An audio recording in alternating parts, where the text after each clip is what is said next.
Solana airdrops. That is what people are talking about at the moment. That's the only thing they want to hear about. So that's what I'm going to give you at the moment. I'm just going to talk you through a few DApps, show you roughly how to use them, and then I'll go into them in better tutorials tomorrow, the next day, and so on.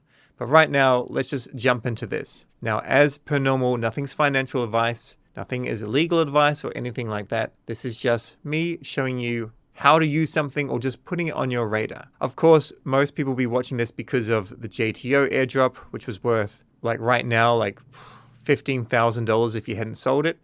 And that was very, very minimal effort. And if you watched any of my videos on like Jito Sol, you would probably have it. So I can understand why you're here. So the first thing I'm going to talk about is Wormhole. So Wormhole is a bridge that allows you to go from Ethereum and other blockchains into Solana and vice versa. It is backed by Jump Capital. Jump Capital is a massive, massive VC kind of firm. And I did a tutorial on this a couple of years ago. That tutorial is probably not really valid anymore. I'm sure the UI and whatnot has changed.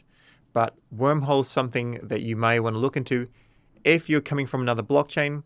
And it's very likely that they have, you know, a token. Maybe it's called Worm or Hole. I don't really know the perfect ticker for them. Anyway, their link trees here, it's quite complex what it is. If we go to their website, you can essentially see that it's very hard to find where the portal bridge is. So at the top here, it's just here, portal bridge. So from here, you just connect your wallet. So as an example, we can go from Solana and Phantom and would select our network, of course, Solana, and then we would have to connect a different wallet. So if you're using, I mean, I think you may be able to do it in some way with just Phantom, but I think it's a little bit more difficult. If we had MetaMask here or something like that, then we could go to another blockchain. So we could go to Polygon or Arbitrum.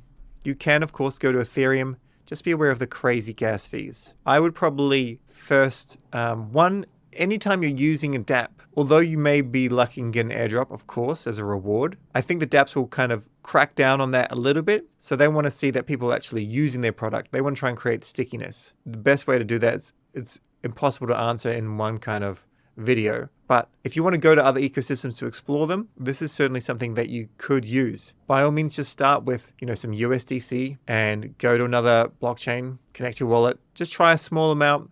Go with a blockchain with minimal gas first and kind of go from there. I'll cover it more in detail later on. Next up, we have Elusiv. Now, this is maybe not allowed in all places in the world. It gives privacy, and privacy is an important part of the blockchain as well. The blockchain is transparent, but privacy is important. Now, at the moment, if we go to their website, it's currently down. So I can't actually show you anything. So if I try to sign here, get started and whatnot, it's not going to allow me to top up. But you connect your wallet and you top up with some Sol. So it says I've got no Sol in there, but I do. What about some USDC? If I put in like $100, maybe it's working now. Let's have a look. All right, so first I'll get a little bit of Sol. I'm going to use the in-app swap for Phantom just to be very transparent. There is a fee involved. So you may want to do this with smaller swaps, but if you're doing like a really big swap, then you might want to go directly to dupe.ag. It's entirely up to you. I do think Phantom's a great wallet, my favorite wallet, and I'm more than happy to pay a little bit for some swaps to basically support the team. All right, so let's top up. We'll go with $100. We can top this up, sign the transaction, confirm. That's going to go into our account. And I just want to make very, very sure that in the past, these sort of privacy things have been very much frowned upon. Now, scammers and, you know, very unethical people will use these as well. But privacy is kind of a right, to be honest. To avoid being scammed, just watch my videos on how to avoid being scammed and just don't degen too crazy. We'll let this go through, but I don't want you breaking any laws. So if you're going to do that, just make sure you're aware of the laws. So we're going to put in some USDC and we'll also put in some Sol. We'll see if it does go through. Now, the reason why Elusiv may give an airdrop in the future is because Tornado Cash on Ethereum back in 2021, anyone that used their DApp then got torn, I think is the token. That was worth like $5,000. I mean, this is all euphoric stage of early bull, similar to how we are right now, to be honest. So what they may end up doing is, you know, giving that. Now, some of the benefits of Elusiv, the fact that right now we're just kind of sending USDC and we're also sending Sol. We can put it to a new deposit wallet, and then it doesn't have that link. It goes through a series of kind of transactions where you can't tell where it's come from. So this is probably going to have some delay. So we're just going to leave this open. But one thing that I want to mention is it's far more than that. So imagine the future when you've got like games being built and it's an on-chain game and you're going to you're a spaceship, you're going to one particular sector 7, and you're going to go do a big raid. If you can see that on-chain completely without any privacy, then, you might have like $10,000 worth of cargo there or something like that. And all of a sudden you can just be bombarded with a squad of mercenaries that go and just raid you. So there's actually a very clear product market fit for privacy. Of course, the reason why people will be using it here is so that they can go in between different wallets, and so the protocol won't necessarily know that maybe people are airdrop farming with more than one wallet. As I really want to point out, you're welcome to do this. This is completely legal. They may work out who are just farmers as opposed to users. But the good thing is, if you use DeFi correctly, fingers crossed you make some profit, then you also learn. It's just a big learning game. You did something that you never would have done. So we might just come back to this in a second. In the middle of this, just a reminder, I am the GM of validator.com, and the easiest way to just get a return on your Sol is just literally to go into your Phantom app. If you've got a lot of Sol, then definitely get a ledger. Get a ledger kind of regardless, in my opinion. If you're going to be doing airdrop farming, it's probably going to be a lot easier to actually not use a ledger unless it's a large amount because of that extra time just to send transactions. And I don't have much Sol in this wallet anymore, so I'll just do a small amount. So I've got enough for fees. You can just stake it and it'll start earning the rewards. In other videos, I'll show you how you can convert this to Jito Sol or MSol in the future so you can DeFi with it. But staking Sol is important, and we do have a Discord for help and you can email as well. But at the same time, this will go through. This will be completely fine. We've got like a calculator so you can work out your rewards, guides, and just frequently asked questions. And there's a lot of things planned for just educating the masses with that. All right, Sol is staked. We're all good. This is still doing its thing. We'll come back in a few minutes, okay? The next thing that I want to mention is a VPN. Now, I'm not just saying a VPN because DApps will capture your IP address and might notice that you're doing multiple things with an IP address on multiple wallets. Maybe you are not, maybe just doing one wallet. It's more the fact of like VPN gives you some privacy. Privacy is legal in most countries. It gives you freedom. Everyone should have a VPN. Everyone in crypto should definitely have a VPN. And I personally use Proton. You can use Honey, which is like a little wee Chrome extension to see if there's any codes. There's probably a referral, but I haven't set it up, so I'm not going to bother with that at the moment, but there may be something below. Otherwise, you can also use NordVPN. It says my IP address is unprotected, but it's lying because I'm actually on a VPN right now. So that's my VPN. Now, NordVPN is cheaper than Proton, and just you can find ways to get really decent deals. I do wonder, and not to FUD NordVPN in any way, but they have like a zero logs policy, which is what you want. But when it's so cheap, you wonder how do they monetize things? How do they remain profitable? Like just something to keep in mind. So now we've got our goods here. Fantastic. And we're in this wallet. And then we can go ahead and we can flick it to a new wallet. So I can add connected wallet, create a new wallet. This could be, you might label this airdrop number 1. This is an account you're going to do to try and use airdrops. And I've already got some, whatever. I've clearly used the seed in another way. Airdrop 2, there's probably going to be money in here as well. Yeah, all right, well, I've messed up. Sorry, one more time. I don't really airdrop farm. I just use DApps. But people are going to ask, I have to educate you. So here we are, and we're in this wallet here. We're all good. And now we can go and we can send it. So let's send. We wouldn't send exactly what we put in because then you could work out if you wanted to what it came from. So you might go, okay, well, I'm going to send a private balance. I'm going to send 1 Sol. I've put in 1.5. Flick that there, let it do its thing, and then we'd click send. See if this is going to play ball. Don't give it a quick refresh. There's a huge amount of demand. I met some of the Elusiv team at Breakpoint, and did I connect to the wrong wallet? No, I'm good. This is a clean product. 1 Sol, send, sign the transaction. When it loads, it's normally a lot faster. Confirm send. Okay. Don't have to sign the transaction because we've already deposited it into their DApp, essentially. As far as I can tell, I'm not going to have to sign it in my wallet. So that will go through. You can see there are fees. It says 1.2%, but it says 0.2 cents. So a transaction fee. Okay, so there's something not perfect about Elusiv. So we'll wait for them to kind of catch up with demand, and then I'll tutorial it properly, but it works. Then you can do this with USDC. I think you get the point. Next thing I want to mention quickly is 1Password. Like, this is a password manager, and everyone should have a password manager. Once again, it just makes things easier. You don't want to be using the same password for everything. You want a password manager. It's just the reality. If you have any difficulty with Elusiv, go with Light Protocol. Light Protocol is earlier. They did a lot of their stuff during the bear, and because of that, they've just now open sourced. They didn't, I guess, get the funding that they're after, so the UI is not all polished and whatnot, but you can check out Light Protocol. It's open source. It's good to go. Now let's get on to the DApps. Now, I've covered Kamino so many times that I should be working for them, but Kamino Finance is essentially just DeFi on steroids. So if we go ahead and we'll connect our wallet with this one, and we'll jump into some things. And I'm just going to take you through everything. Now, they have a point system coming. Exactly how can you get an airdrop from this? Well, I'm hoping that you get DeFi gains as it is, just by learning and being active. And if you get an airdrop, I hope that it's decent, and I hope that the token has great utility and you end up holding it and helping build Kamino. But you can always take profits. It's your money, it's your token. So what would I do in order to try and get myself an airdrop? Personally, I guess as advice, that is not financial, is I'd use every single thing. Borrow, lend. So go and supply some, and then go borrow some USDC or something like that. So let's have a look. Why do I not have anything in this wallet? Okay, I'll get a little bit more Sol. We'll get $100 worth. Now, if you're just trying to do this with a couple of $100, you're probably not gonna make the cut, because now there's probably gonna be 100,000 people coming and using this app. So unfortunately, you're going to have to try and get, level up into a higher band of points. You're likely going to need to put in maybe $500 or more. I just don't know. But okay, so we can come and we can supply. So I'm going to supply just something small, deposit. You can deposit it in. You can deposit any of these tokens. And then if you want, you can go ahead and you can borrow something. So we could go ahead and we could borrow USDC. I don't want to give you too much information here. But basically, you need to make sure that whatever you've supplied is a lot more than what you've borrowed. Otherwise, if these prices go down, you can be liquidated, and these will be sold and used to repay this crypto here.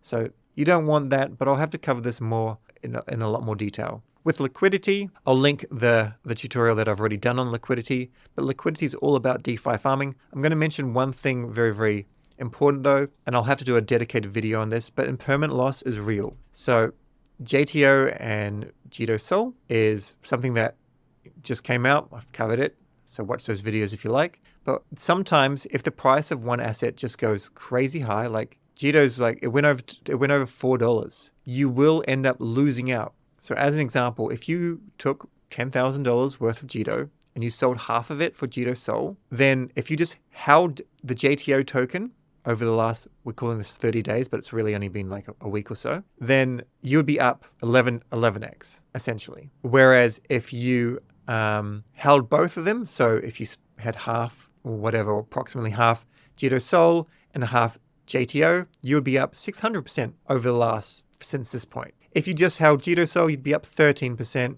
And if you use the Kamino strategy, you would actually be down, including fees, compared to just hodling. So impermanent loss is real.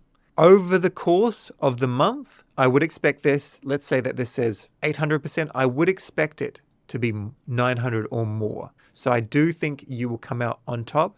It's not always the case with things like meme coins, like I got very wrecked on Bonk earlier in the year, insanely wrecked. And I'll cover that in another video. But with something with utility or fundamentals and things like that, then maybe you should come out on top if there's a decent APY. But you just have to remember that you have to put in what you're willing to risk, and that things can go up and things can go down. There are other examples that I can show you as well. So for example, if we went with like Sol USDC right now, if Sol keeps on going up, even though you're earning 121%, you may miss out. However, I would still put a little bit into this pool. So just watch my video on this because there's a lot of things involved. Multiply is a very cool feature where you can boost up your Sol yield by basically, let's say we want some more Jito Sol. We can go ahead and we can deposit Sol, or if we had it, Jito Sol, and we can increase the multiplication factor. And by increasing this, what we'll actually do is we'll use the lend function just in the back end, in the on-chain and the transactions. And when we use that, we're good. We're just basically borrowing SOL and we end up earning more. For some reason, let's just put in a small amount and simulate it.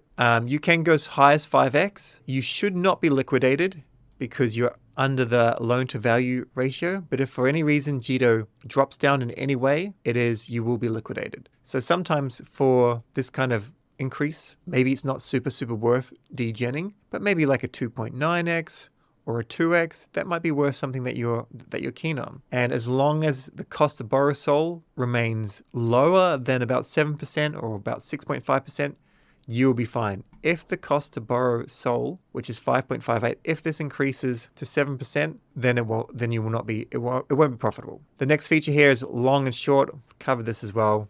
It's all about just longing a token. So if you're bullish on something, you can long it here. If you're bearish, you can short it. And you can use this protocol. I've covered it, and I'll cover it more fully in the future. Let's move on to Marginfi. So Marginfi is like Aave on Ethereum. This is where you can do all sorts of borrow and lending. So we'll just open this up. What you do is just you connect your wallet as per normal, and you can go and lend your tokens, earn a reward, and then you can borrow a different token, and then you can go and spend that. You can do what you like. Or what people are doing is they're just farming points. So there's a lot of points out there, and all they're doing is they're doing it like this.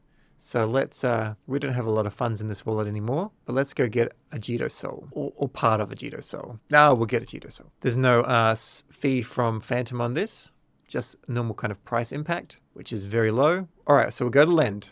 Good, we're in lend.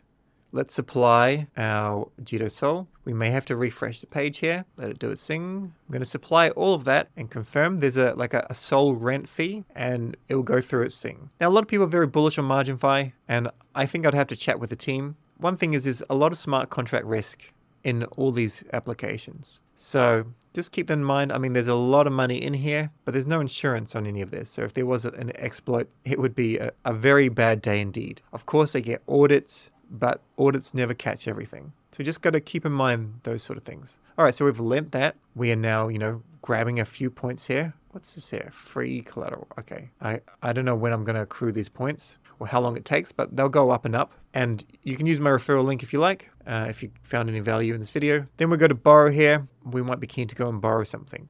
Now, borrowing USDC, it's clearly quite expensive. People do different things. They might want to borrow some Pyth. Now, if the borrow price of Pyth goes up, then we can be liquidated. So in my opinion, stay nice and safe. We'll go and borrow some of this here. Let's see if it goes through. Okay, it didn't work. Borrow cap exceeded. Okay, I didn't even look at that. My apologies. If this says 100, it basically means there's nothing else that we can borrow.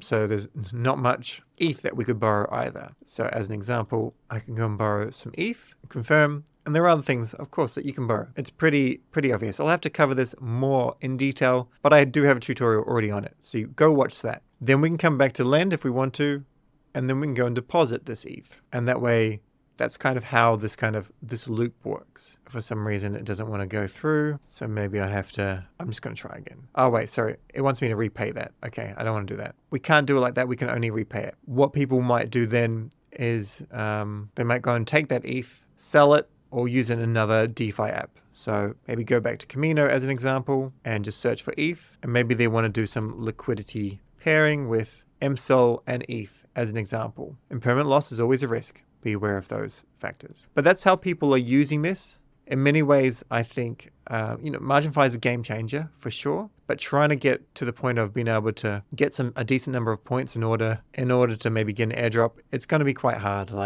But use the DApp, learn the DApp. That's completely fine. Just be aware of all the risks there. Next one we'll cover is Drift protocol, and I do love Drift. I love Drift so much, and this is where you would go and long something. So let's see if their DApp is allowing more people to sign up. Okay, it looks like we're good. So as an example, I can go ahead and I can deposit all this, confirm deposit, and confirm. So once again, this needs its own tutorial, but this is where you can long or short. But you can also just buy spot, and maybe just by buying spot, maybe that also allows you to accumulate some points. So we could go, okay, well, I want to buy a little bit of SOL, enable spot margin trade. No, that's not necessary. This is the price, or we could just do a market order and we could go, okay, I want to buy $20 worth of USD. Buy and buy. And then we're going to have $20 worth of SOL. I think I said $20 worth of USDC. So now we're going to have $20 worth of SOL. So you can do it like that. But I mean, the most important thing about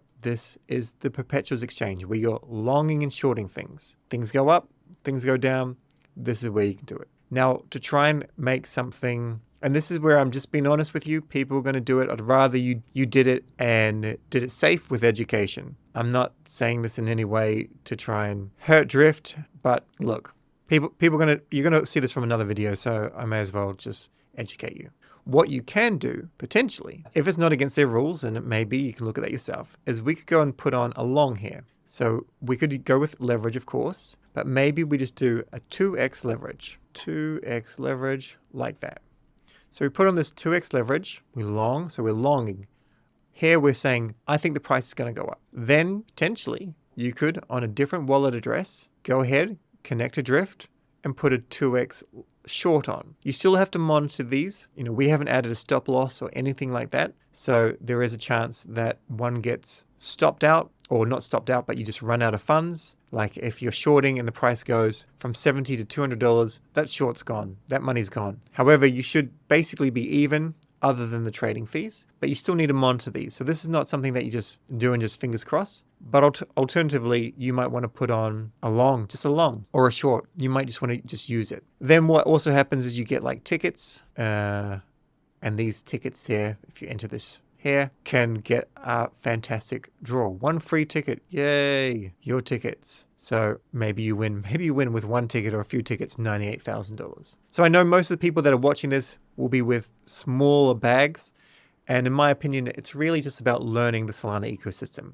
It's being safe as well. Don't degen more than you're comfortable with. There's no such thing as a completely risk-free situation. In one way, airdrops are just there to incentivize users to try a DApp. Sometimes they turn into JTO and it's just like, wow. And this can certainly happen. This can happen on other blockchains as well, but I just don't have the bandwidth to cover the other blockchains. And there's just too much upside on Solana for me to even really worry about them. So personally, I'm not going to be fading other blockchains. I may interact with them a little bit, but I'll be more inclined to buy a token, hold a token, sell the token at a profit, as opposed to getting into all of the different DApps. With more time, maybe I can cover other blockchains. There are some things that you can do. There's a lot more out there. I have to cover them, part by part, but I think they are the three that I like the most. At present, that can of course change, but just, please be very, very aware of the risks. I know I'm not hyping you up. It's fun out there. It is exciting. Watch that video on how not to be scammed and you'll be well ahead of most people. Thanks very much for watching. Let me know any questions below.